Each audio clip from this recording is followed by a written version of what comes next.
Apa kabar kalian semua? Semoga Sobat Novel Stories Donghua hari ini diberi kesehatan, dan langsung saja ke alur ceritanya. Episode 25. Menerima takdir. Hal pertama yang dirasakan Lin Ro ketika tersadar kembali adalah dirinya sedang berada di dalam kereta yang sedang bergerak. Lin Ro mengerjapkan matanya beberapa kali. Perlahan pandangannya mulai jelas dan yang pertama kali ia lihat adalah Yun Mao. Kau sudah sadar Saudari Lin? Gadis bangsawan tersebut langsung menyambut Lin Ruo dengan senyuman hangat. Apa yang terjadi? Bukankah kita sedang dikepung musuh? Lin Ruo menatap sekitarnya dengan kebingungan. Mereka sudah pergi, kita baru saja selamat dari serangan mereka. Yun Mao mengangguk pelan. Mendengar hal tersebut Lin Ro langsung bernafas lega. Ia yakin tidak ada alasan bagi gadis di depannya untuk berbohong mengenai hal seperti ini. Tunggu dulu, bagaimana dengan yang lain dan kenapa Nona Yun jadi satu kereta denganku? Lin Ro menyadari ada sesuatu yang salah. Yun Mao tersenyum tipis lalu membuka jendela yang terhubung dengan sang kusir. Mata Lin Ro melebar saat mengetahui yang mengendarai kereta ini adalah Liu Yuan. Saudara Liu, syukurlah kalau kau sudah sadar. Liu Yuan melirik ke arah gadis itu sekilas sebelum pandangannya fokus kembali ke jalanan. Apa yang sebenarnya terjadi? Kenapa aku pingsan? Dan kenapa Anda jadi kusir? Liu Yuan tersenyum canggung. Maaf, aku sedang fokus mengendalikan ini. Biar Nona Yun yang menceritakan semuanya padamu. Lin Ro kebingungan namun pandangannya beralih ke gadis bangsawan tersebut yang kini sudah tersenyum dengan pahit. Liu Yuan sudah menjelaskan garis besar semua yang terjadi pada Yun Mao ketika ia baru tersadar dari pingsannya termasuk kematian semua para pengawalnya serta kelompok senior Bai.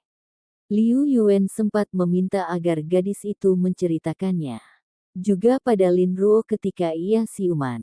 Meski Yun Mao juga merasakan kehilangan, ia bisa lebih bijaksana menerima itu semua. Yun Mao kemudian menerangkan semua yang terjadi pada Lin Ruo. Awalnya Lin Ruo merasa tidak percaya rekan-rekan sepetualangnya sudah meninggal. Ia sempat menyangkal dan memarahi Yun Mao karena bercerita yang tidak-tidak padanya. Yun Mao beberapa kali harus meyakinkan dengan tidak menganggap orang lain sebagai sesuatu yang istimewa di hatinya. Yun Mao tidak membantah perkataan Liu Yuan, ia hanya mengelus kepala Lin Ro yang tertidur di pahanya. Saudara Liu, terima kasih untuk segalanya. Anda telah menyelamatkanku dan juga saudara Lin dari serangan sekte aliran hitam. Nona Yun bisa berterima kasih ketika kita sudah tiba di kediaman Nona. Perjalanan kita masih jauh, jawab Liu Yuan. Liu Yuan tidak meneruskan perjalanan ke kota Diva melainkan ia pulang ke kota Yama kembali. Jika perjalanan ini terus dilanjutkan Liu Yuan khawatir sekte darah naga sudah menunggu mereka di depan sana. Liu Yuan sebaik mungkin menghindari konflik apalagi ia tidak bisa bertarung jika harus melindungi Yun Mao dan Lin Ro. Lagi membutuhkan waktu 4 hari sebelum akhirnya mereka sampai di kota Yama. Dalam perjalanan kembali itu Lin Ro tampak banyak diam, sedih, dan murung. Lin Ro tidak mau makan apapun jika saja Yun Mao tidak membujuknya. Liu Yuan sendiri tidak banyak berbicara pada gadis itu, ia hanya membiarkan Lin Ro mengeluarkan semua emosinya. Yang dilakukan Liu Yuan ketika tiba di kota adalah menemui Yun Xia di kediamannya sebelum menceritakan apa yang terjadi. Pemimpin kota itu sampai terkejut, ia tidak menyangka kepergian putrinya akan dihadang oleh salah satu sekte paling berbahaya di kekaisaran ini. Terlepas dari semua ini aku sangat berterima kasih padamu saudara Liu, Anda telah menyelamatkan nyawa putri kesayanganku. Satu-satunya yang Yun Xia syukuri adalah keputusannya untuk melibatkan Liu Yuan dalam perjalanan ini. Yun Xia tentu tidak hanya mengucapkan terima kasih saja melainkan berjanji akan memberikan Liu Yuan imbalan yang besar, namun Liu Yuan segera menolak hal tersebut. Jika Tuan Yun merasa berterima kasih padaku, sebaiknya beri imbalan pada Nona Lin, dia juga pantas untuk mendapatkannya.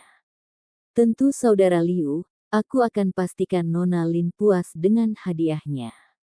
Meski misi rahasia ini berakhir gagal, namun Yun Xia tetap akan memberikan kompensasi pada mereka, apalagi setelah mendengar kematian senior Bai dan lainnya. Setidaknya butuh waktu 1 minggu untuk Lin Rou bisa sedikit pulih dari keadaannya. Gadis itu akhirnya keluar kamar sesudah mengurung diri cukup lama. Yun Mao yang merasa bertanggung jawab atas kondisi Lin Rou sering membawa makanan pada gadis itu setiap hari. Lin Rou memang diberi tempat tinggal sementara di kediaman keluarga Yun ketika mereka tiba. Suatu waktu Lin Rou ingin bertemu dengan Liu Yuan di sebuah restoran, tanpa keberatan pemuda itu menyanggupinya. Saudara Liu, setelah apa yang terjadi pada senior Bai dan lainnya, aku memutuskan untuk berhenti jadi petualang. Lirih Lin Rou sambil menggigit bibirnya, khawatir ia akan menangis lagi. Jika itu membuat Nona Lin lebih baik, maka keputusan Nona sudah benar. Liu Yuan mengangguk pelan. Lin Rou menyeka air matanya. Setelah ini, aku akan pulang ke rumah nenek dan tidak akan kembali ke kota Yama. Mungkin ini bisa menjadi perpisahan kita. Liu Yuan mengangguk, ia menghargai keputusan gadis tersebut. Aku harap Nona Lin bisa bahagia di sana. Sebenarnya kalau masalah perpisahan, tidak lama lagi aku juga akan pergi meninggalkan kota ini. Lin Rou kemudian memberikan plat tembaga identitas petualang miliknya pada Liu Yuan. Ini adalah kenang-kenangan dariku dan terima kasih karena Anda sudah menyelamatkan hidupku 2 kali. Sebelumnya Lin Rou pernah diselamatkan oleh Liu Yuan saat dikejar perampok tengkorak hitam di hutan kegelapan. Lalu sekarang ia diselamatkan lagi ketika penyerangan Sekte Darah Naga. Liu Yuan menerima semua itu. Lin Rou kemudian berpamitan karena besok ia akan pulang ke desa, tempat rumah neneknya berada. Dengan uang yang diberikan Yun Xia, Lin Rou tidak perlu bekerja dan melakukan misi lagi. Uang yang dimilikinya sudah cukup untuk memenuhi kebutuhannya seumur hidup. Liu Yuan menatap plat tembaga yang sebelumnya diberikan Lin Rou. Untuk sekali lagi ia tidak membiarkan ada secuil perasaan muncul di hatinya. Sejak awal Liu Yuan menganggap Lin Rou sebagai orang luar yang kebetulan lewat dalam takdirnya. Meninggalkan dan ditinggalkan. Sesuatu yang akan terjadi ketika seseorang memiliki hubungan dengan orang lain. Liu Yuan tersenyum tipis sebelum kemudian beranjak dari restoran. Episode 26. Teknik Darah Naga. Sier, bagaimana dengan kondisimu sekarang? Pemimpin Sekte Darah Naga bertanya pada gadis yang kini sedang berlutut di hadapannya. Gadis itu yang tak lain adalah putri tercintanya Lan Sisi. Jika tidak dipanggil ke ruangan ayahnya, Lan Sisi mungkin tidak akan pernah keluar dari kamar, sebab itu pemimpin sekte tersebut menyuruh untuk menghadapnya. Aku baik-baik saja ayah, lukaku sudah pulih sepenuhnya. Lan Sisi menundukkan kepalanya. Fisikmu memang baik tapi tidak dengan mentalmu, kau masih memikirkan pemuda.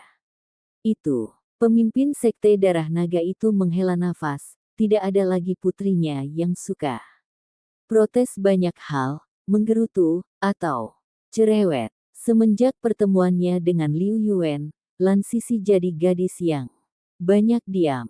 Lan Sisi tidak menjawab, sebagai bukti bahwa tebakan ayahnya memang benar. Pemimpin sekte itu menghela nafas kembali, ayah sudah mendengar tentang pemuda yang kau temui itu. Tidak hanya dia kultivator muda yang paling berbakat, tetapi dia juga memiliki mata bulan yang seharusnya dimiliki klan Wuming. Bukankah ayah bilang klan itu sudah tinggal sejarah, tapi kenapa masih ada anggota klan mereka yang masih hidup? Lan Sisi mengangkat wajahnya, memotong ucapan ayahnya. Pemimpin Sekte Darah Naga terdiam sambil mengelus janggutnya.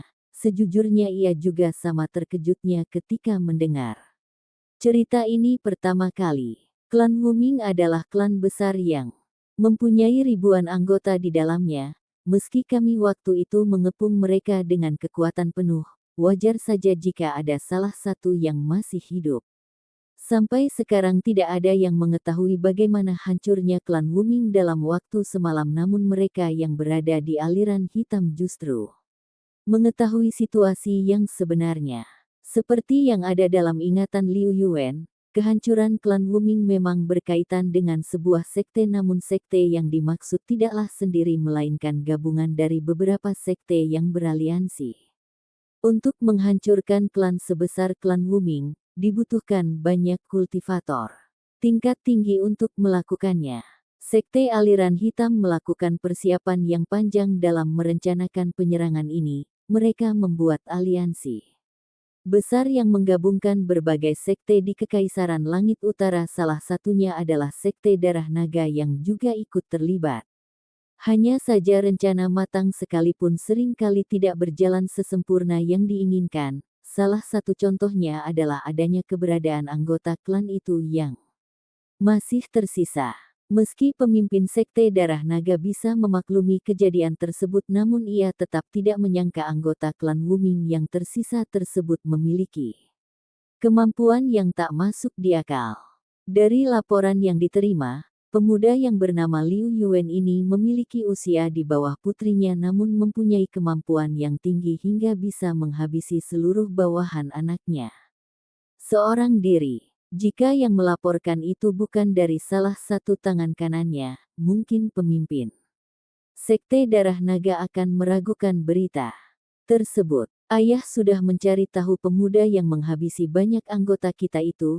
Dia adalah seorang petualang yang baru beberapa minggu ini gabung ke Serikat Petualang.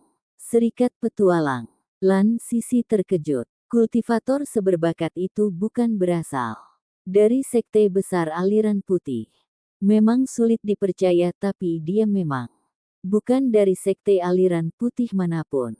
Bakat yang dimiliki Lan Sisi yang sudah mencapai alam jiwa di usia 15 tahun biasanya hanya dimiliki oleh murid jenius di kalangan sekte besar aliran putih. Wajar saja keduanya terkejut mengetahui Liu Yuan bukan kultivator yang berasal dari sebuah sekte. Selain dia datang dari kota Yama dan pernah menjadi petualang terkenal di sana, tidak ada informasi mengenai identitasnya. Pemimpin Sekte Darah Naga menggelengkan kepalanya ketika mengingat tidak banyak informasi mengenai Liu Yuan. Bukankah sekte kita memiliki kemampuan mencari informasi yang tinggi? Bagaimana ayah tidak bisa mengetahui informasi sepenting ini? Lan Sisi merasa tidak terima. Bukan ayah tidak bisa mencarinya, melainkan informasi yang kita butuhkan sejak awal memang tidak ada. Liu Yuan bisa dikatakan seseorang yang baru memasuki dunia persilatan sehingga informasi tentangnya hampir tidak ada. Ayah sudah berusaha mencari keberadaannya, namun ia sudah menghilang entah kemana. Anggota sekte yang ayah kirim juga kehilangan jejaknya. Liu Yuan tidak ada di kota Diva yang sempat menjadi tujuannya dan juga sudah pergi dari kota Yama. Sekte Darah Naga sempat mencari kemana pemuda itu pergi, namun tidak ada yang mengetahuinya. Lan Sisi menampilkan ekspresi buruk jika pemuda yang bertemu dengannya masih hidup dan berkeliaran bebas di luar sana, hidupnya tidak akan tenang. Dalam pertemuan dengan Liu Yuan, Lan Sisi mengalami trauma yang cukup berat. Pikirannya selalu mengingat kejadian di air terjun itu, bagaimana pemuda itu membantai bawahannya tanpa berkedip, bagaimana tatapan dinginnya membuat ia ketakutan setengah mati. Seolah bisa membaca pikiran anaknya, pemimpin Sekte Darah Naga membuka suaranya lagi. Ayah tahu kamu masih takut pada pemuda tersebut, itu sebabnya ayah menyuruhmu untuk datang ke sini. Satu-satunya cara agar ketakutanmu hilang adalah dengan membunuh pemuda yang membuatmu takut dengan tanganmu sendiri. Maksud ayah, Selama ini ayah hanya mengajarimu tentang teknik pembunuh tapi ayah belum mengajarkan teknik-teknik bela diri yang bisa membuatmu jadi salah satu jagoan terkuat di kekaisaran ini. Ayah bisa. Entahlah ayah, dibandingkan dengan pemuda itu, bakatku bukan apa-apa. Lan. Sisi memotong segera. Sier, kau bahkan belum tahu apa teknik yang ayah ajarkan tapi kau sudah memilih menyerah. Pemimpin Sekte Darah Naga itu menghela nafas sambil menggelengkan kepalanya. Ayah akan mengajar teknik darah naga yang bisa membuat perkembangan kultivasimu meningkat lebih cepat, setidaknya 3 kali lipat daripada kecepatan perkembangan yang sekarang. Mata Lan Sisi membulat. Ayah tidak sedang bercanda bukan? Kau pikir hal seperti ini bisa dijadikan candaan? Pemimpin Sekte Darah Naga itu menaikkan alisnya sebelum wajahnya berubah menjadi serius. Tapi ada konsekuensi jika kamu ingin mempelajari teknik ini. Dinamai Sekte Darah Naga bukan tanpa alasan. Banyak kriminal yang ingin masuk ke sekte aliran hitam tersebut, salah satunya agar bisa mempelajari teknik darah naga yang legendaris dari pemimpin sekte mereka.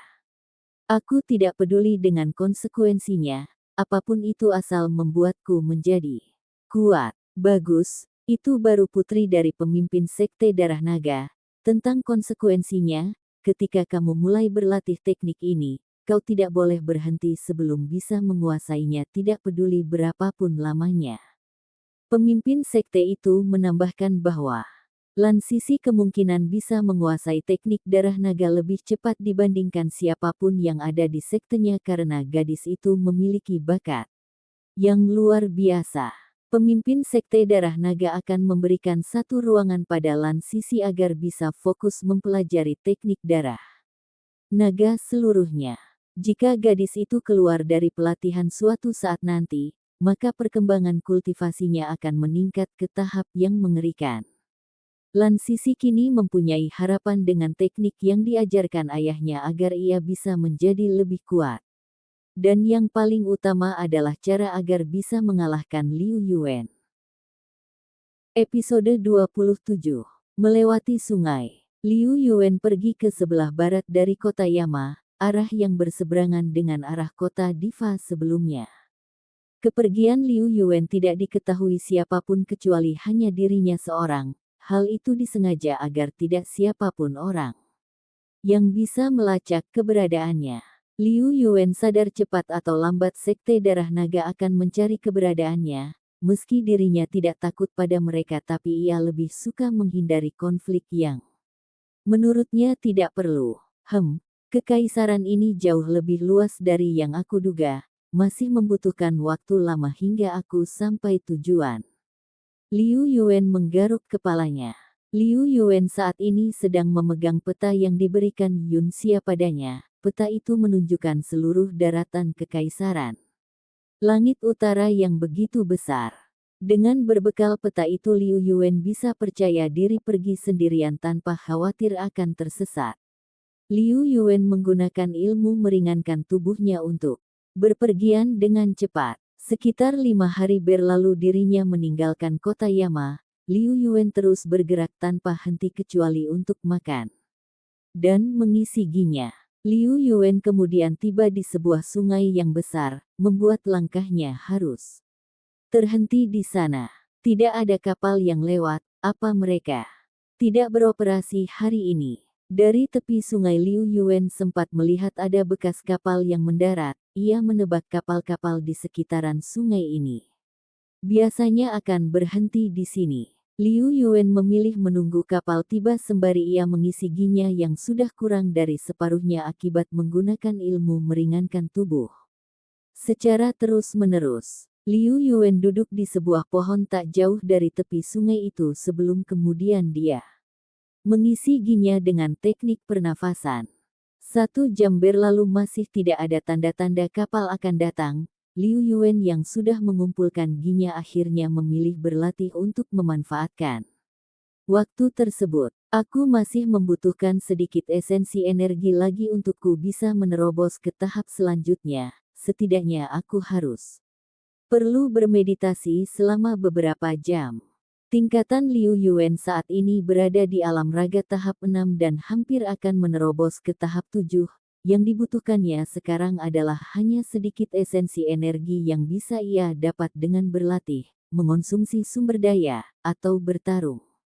Liu Yuan baru beberapa menit bermeditasi saat tiba-tiba ia mendengar ada suara orang yang mengobrol dari jarak kejauhan. Suara itu perlahan semakin jelas menunjukkan orang-orang itu sedang berjalan mendekatinya. Saat Liu Yuan membuka sebelah matanya, ia menemukan ada 4 pria sedang menunggu sepertinya di tepi sungai. 4 pria itu tampak memakai seragam biru muda dengan corak bintang di sekujur pakaiannya. Liu Yuan menebak bahwa mereka berasal dari sebuah sekte. Di antara keempat orang itu, satu di antaranya merupakan pria yang sudah berumur, berjanggut putih namun berkepala botak sementara 3 orang sisanya adalah seorang remaja berusia belasan tahun. Tetua, mungkinkah di tahun ini sekte kita bisa berkontribusi dalam turnamen kekaisaran nanti? Tanya salah satu dari 3 remaja itu pada pria yang sudah tua. Aku tidak yakin, murid yang paling jenius di sekte kita saja hanya berada di alam spirit tahap 6, ini masih jauh dari syarat turnamen itu.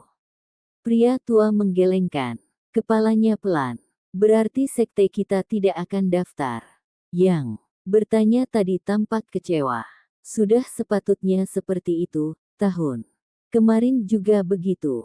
Celetuk temannya. Ya siapa tahu sekte kita bisa daftar. Itu bisa menjadi promosi bagi sekte kita agar lebih dikenal di dunia persilatan. Jangan omong kosong, kalaupun sekte kita memang daftar lalu apa? Kita hanya mempermalukan sekte kita sendiri. Di babak penyisihan mungkin anggota kita sudah kalah dalam sekali serangan. Teman lainnya menjawab sambil tertawa, mengejek. Remaja yang bertanya tadi mendengus pelan, apa salahnya berharap, mungkin itu yang ingin ia sampaikan. Saat ia ingin protes tiba-tiba dari kejauhan ada kapal yang mendekat. Tetua, apakah itu kapal? Tanya remaja itu, sambil menunjuk ke salah satu arah. Pria tua itu mengangguk tanpa harus menyipitkan matanya. Ia memang memiliki kemampuan yang tinggi dibandingkan 3 remaja bersamanya yang masih alam spirit tahap 5. Pria itu merupakan kultivator yang berada di puncak alam jiwa. Ketika mendengar kapal Liu Yuan segera menyudahi latihannya, ia berjalan pelan dan mendekati 4 kultivator sekte itu. Keberadaan Liu Yuan hanya dilirik oleh mereka sekilas sebelum kembali ke kapal. Itu lagi. Tak lama kemudian kapal tersebut berlabuh, kapal yang cukup besar dan bisa menampung sekitar 60 orangan. Satu penumpang seharga 5 perak, ini sudah termasuk fasilitas kamar. Jelas kru kapal saat menyambut Liu Yuan dan lainnya. Liu Yuan memberikan uang yang dibutuhkan para kru kapal itu, begitu juga dengan 4 kultivator dari sekte tersebut.